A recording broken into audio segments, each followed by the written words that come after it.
Hello everybody, I am Siksha Singh and you are watching me on Education with Education. So now it's quiz time. So let's start with the question number first. Which among the following is the longest latitude? इसमें से ऐसा कौन सा है जिसका longest latitude है? A. Tropic of Capricorn. B. The Arctic Circle. C. Equator. D. Tropic of Cancer. तो आज जैसा कि जान रहे हैं लैटिट्यूड क्या होता है कि अर्थ को सब लैटिट्यूड ये होता है, मतलब हॉरिजॉन्टल वाला जो होता है, हॉरिजॉन्टल सर्कुलर लाइन जो होता है वो लैटिट्यूड होता है, एंड लॉन्गिट्यूड जो होता है वो वर्टिकल सर्कुलर लाइन होता है। तो सबसे लॉन्गेस्ट कौन सा होगा? ट्रॉपिक ऑफ कैंसर देखिए यहाँ से होगा स्टार्ट नॉर्दर्न हेमिस्फेयर में, और ट्रॉपिक ऑफ कैप्रिकॉर्न ये रहा मतलब साउदर्न हेमिस्फेयर में। तो ट्रॉपिक ऑफ कैप्रिकॉर्न और ट्रॉपिक ऑफ कैंसर देखा जाए तो बीच वाली से मतलब बीच का गोला कट करने में जो होगा वो क्या है, वो काफ़ी बड़ा होगा। So equator will be the correct answer. Equator जो होगा वो सबसे लॉन्गेस्ट लैटिट्यूड होगा। नाउ नेक्स्ट, लोअर ब्लॉक्स, जो ब्लॉक माउंटेन होते हैं उसमें दो ब्लॉक्स होते हैं, एक तो अपर ब्लॉक होते हैं और एक लोअर ब्लॉक होते हैं। जो अपर ब्लॉक होते हैं उन्हें हॉर्स्ट कहते हैं, HORST, हॉर्स्ट कहते हैं, और जो लोअर ब्लॉक होते हैं उनको ग्रैबन कहते हैं। ठीक है, तो इसमें अभी हम लोग से क्या पूछा है, लोअर ब्लॉक क्या होता है, तो लोअर ब्लॉक जो होगा वो ग्रैबन हो जाएगा। Now next, removal of cotton from the cotton seed is termed as. जो कॉटन सीड होता है उसमें से कॉटन को निकालना, इस प्रोसेस को क्या कहते हैं? ए. स्पिनिंग। तो स्पिनिंग तो होगा नहीं। स्पिनिंग मतलब होता है जैसे कि कुछ बुनना, तो स्पिनिंग तो होगा नहीं। टीयरिंग मतलब होता है फाड़ना, मतलब जैसे पेजेस टीयर करना, मतलब टीयरिंग, तो ये भी नहीं होगा। वेविंग मतलब होता है कि कुछ कढ़ाई बुनाई वाली चीज़ें, तो वो भी नहीं होगा। So answer D will be the correct one. Ginning एक ऐसा प्रोसेस है जिसमें हम लोग कॉटन निकालते हैं कॉटन सीड से, जो कॉटन के बॉल्स जो होते हैं, और कॉटन ज़्यादातर ब्लैक सॉइल और ह्यूमिड टेम्परेचर में, काफ़ी ह्यूमिड क्लाइमेट में काफ़ी अच्छा होता है। Okay, now next, to and fro movement of body is termed as. Body का जो टू एंड फ्रो मूवमेंट होता है उसे क्या कहते हैं? Oscillatory motion. ऑक्सीलेटरी मोशन मतलब कोई ऑब्जेक्ट से रिलेटेड है। ऑक्सीलेटरी मोशन मतलब होता है कि ऑक्सीलेशन होना, तो ये तो होगा नहीं। Circular and periodic motion, body क्या क्या सर्कुलर मोशन में मूव करता है, या फिर पीरियोडिक मतलब होता है कि एक जगह से जाए और फिर उसी टाइम पे एक जगह पे आ जाए। तो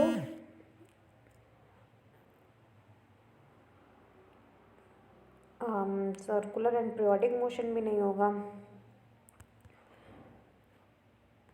नाउ नेक्स्ट, पीरियोडिक मोशन का है, तो पीरियोडिक मोशन तो वही हो गया ऑक्सीलेशन, एक जगह से जाना और फिर उसी मतलब जगह पे फिर रिटर्न आ जाना सेम इंटरवल ऑफ टाइम से, उसको पीरियोडिक मोशन बोलते हैं। वाइब्रेटरी मोशन मतलब होता है कि वाइब्रेशन होना, बॉडी में वाइब्रेशन होना, मतलब ये क्या है, बॉडी से रिलेटेड है। हमारी बॉडी जो है वो टू एंड फ्रो मूवमेंट जो करती है उसे वाइब्रेटरी मोशन कहते हैं। सो option D will be the correct one. Okay, Which of the following organism do not have muscles and skeleton for movement? मतलब इसमें से ऐसा कौन सा ऑर्गेनिज्म है जिसके पास में मसल्स भी नहीं है और स्केलेटन भी नहीं है, स्केलेटन सिस्टम भी नहीं है। स्केलेटन क्या है, हमारे बॉडी को शेप प्रोवाइड करता है, और मसल्स जो है वो मूवमेंट में हेल्प करते हैं, स्केलेटन भी। तो ऐसा कौन सा इसमें से ऑर्गेनिज्म है जिसके पास में ये नहीं है? डॉग। तो क्या है, डॉग देखे होंगे डेड डॉग को, तो उसका क्या है, स्केलेटन तो होता है ना, तो ये तो ऑप्शन होगा नहीं। स्नेल का जो बॉडी होता है वही एकदम कवर अप वाला है, वो भी तो क्या है, स्केलेटन का ही होता है। सो ये भी नहीं होगा। ह्यूमन बींग में क्या हड्डियाँ नहीं होती हैं, स्केलेटन होते हैं ना मूवमेंट के लिए जो हेल्प करते हैं, मसल्स भी होते हैं, तो ह्यूमंस भी नहीं होगा। So option C will be the correct one. Earthworm के पास में स्केलेटन नहीं होता है और मसल्स भी नहीं होते हैं। Now next, God of sky is, मतलब आसमान के देवता मतलब किन्हें कहते हैं? तो देखिए इंद्र जो है वो रैन के हैं, गॉड ऑफ रैन है। ठीक है, और अग्नि जो है हम लोग कहते हैं ना आग भगवान, मतलब कि अग्नि देवता, तो गॉड ऑफ फायर है ये, ठीक है।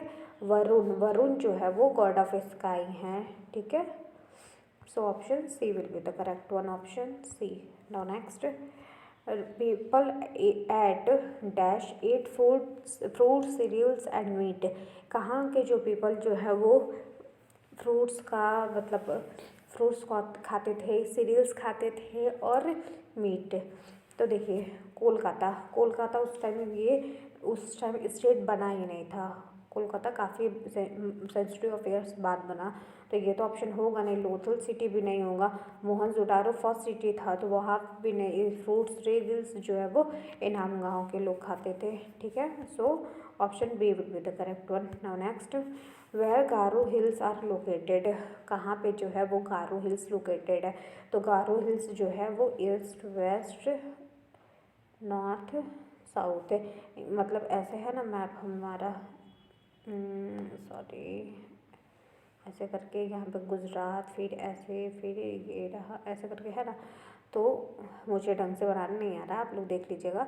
तो हमारा ये गारो हिल्स कहाँ पे है, यहाँ पे कहीं लोकेटेड है, ठीक है। मतलब कि नॉर्थ ईस्ट मतलब डायरेक्शन में। So option D will be the correct one. Now next, dash is the smallest whole number. Whole number क्या होता है कि ज़ीरो से लेके टोटल जो नंबर्स मतलब नेचुरल नंबर्स होते हैं वो इंक्लूडिंग ज़ीरो, वन से लेके लगभग इनफाइनाइट मतलब कि पूरे उधर। तो ज़ीरो भी इंक्लूडिंग होता है, तो स्मॉलेस्ट होल नंबर क्या हो जाएगा, ज़ीरो हो जाएगा।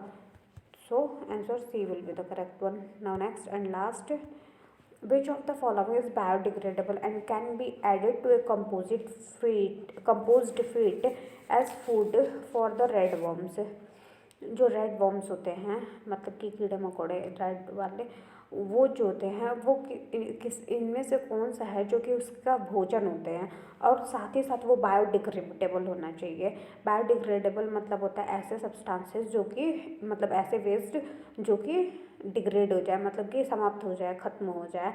जैसे कि वेजिटेबल पिल्स हो गया, पोटैटो पिल्स हो गया, मतलब ये सब क्या है, सब्जियों के जो छिलके वो सब क्या हो गया, वो डिग्रेड हो जाएंगे। और लेकिन अगर देखा जाए प्लास्टिक हो गया, मेटल हो गया, रबर हो गया, ये सब नहीं डिकम्पोज होते, ये लगभग मिलियंस ऑफ ईयर्स लेते हैं डिकम्पोज हुए, नॉन बायोडिग्रेडेबल होते हैं, तो वो तो होंगे नहीं। तो देखिए यहाँ पे फोर्थ ऑप्शन में देखिए वेस्ट नोटबुक्स लिखा हुआ। अब वेस्ट नोटबुक्स क्या आएगी, तो एक मटेरियल में आ गया, ये नॉन डिग्रेडेबल सब्सटेंस है, इसलिए ये क्या होगा, ऑप्शन रिजेक्ट हो जाएगा, ठीक है। ऑप्शन सी में देखिए, नहीं पहले बी देख लेते हैं। बी में क्या दिया हुआ, स्पॉइल्ड पिकल। स्पॉइल्ड पिकल जो होते हैं वो रेड वर्म्स नहीं खाते हैं, और ये फिर इसलिए ये ऑप्शन रॉन्ग हो जाएगा। फिर क्या है, वेजिटेबल पिल्स और कुक्ड वेजिटेबल लेफ्ट हुआ। कुक्ड वेजिटेबल मतलब कि हमारा जूठन, मतलब कि जो वो